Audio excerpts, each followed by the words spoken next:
The TWC has advice for you about hiring a new employee. My name is Nina, and I'm about to get in your business.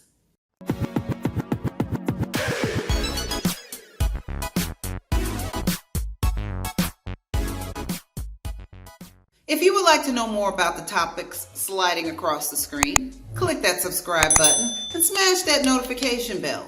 I upload new videos on Thursdays. On the Texas Workforce Commission website, there is all kinds of useful information. In my new series, Reading the TWC website, I troll the website of the Texas Workforce Commission, grab interesting information, and read it to you. Here are some quick basic tips from the TWC about hiring a new employee. Even though this information is found on the Texas Workforce Commission's website, it's good information for any business, no matter where your company resides. A person's status is generally not a legal basis for action. Do not act based upon applicants' or employees' status or who they are, but rather based upon what they can do, what they cannot do, or what they should do but fail to do. The hiring process should be free of any indication that the hiring decision will be based on any way upon race, color, religion, gender, national origin, age, or disability. Throw a wide net for applicants. It will impress the EEOC and give you a better chance of getting a great employee. If you're in the state of Texas, advertise the jobs with the TWC, workintexas.com, and local workforce solution centers. You only have to take applications if you have vacancies. Base hiring decisions only on job-related criteria.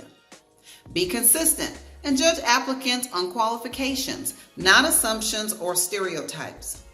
Verify references, employment history, and background information, and document your efforts. Get IRS I-9 information on all new hires within 3 business days of hiring. Careful with job and salary offers. Do not promise more than you are willing to deliver. Consider alternative staffing methods in lieu of direct hiring of employees. No specific law obliges private employers to post jobs in any particular way. Advertise job vacancies in media that are likely to be seen or heard by minority applicants. A company's job posting system should result in a wide range of applicants. Try to list job openings with the state's public employment service as administered by local workforce solution centers and the TWC, since the EEOC and the TWC Civil Rights Division considers that to be evidence of an open and fair hiring process. A large applicant pool increases the chance of finding a really good new hire. Having a written affirmative action plan is required only for certain federal contractors and grantees. However, practicing simple affirmative action, equal employment opportunity guidelines can make it easier to defend against a discrimination claim. It is common to see the XYZ company is an equal opportunity employer in job postings and help wanted ads.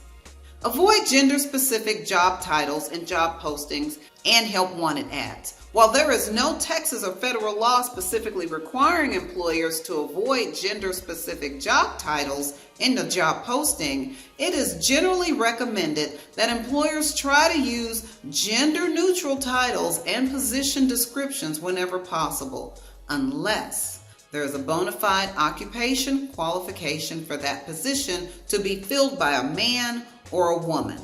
Thus, seamstress could be replaced with sewing machine operator, tailor assistant, clothing alteration specialist, or something similar that fits the specific duties of the position, while bus boy could be replaced with something like busser, porter, table cleaner, waitstaff assistant, kitchen associate, or the like. The potential problem for using gender-specific titles where there is no need to do so is that in hiring practice claims before the EEOC or the TWC's Civil Rights Division, it might give the investigator one additional thing to ask about that could needlessly complicate the case.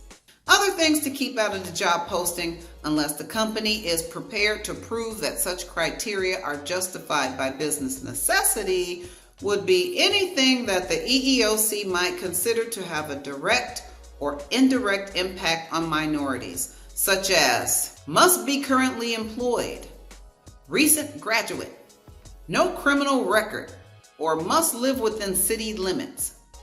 Personnel search firms or headhunting firms are covered by the same anti-discrimination laws that apply to their clients. One could hurt the other and vice versa by unwise hiring practices that violate laws.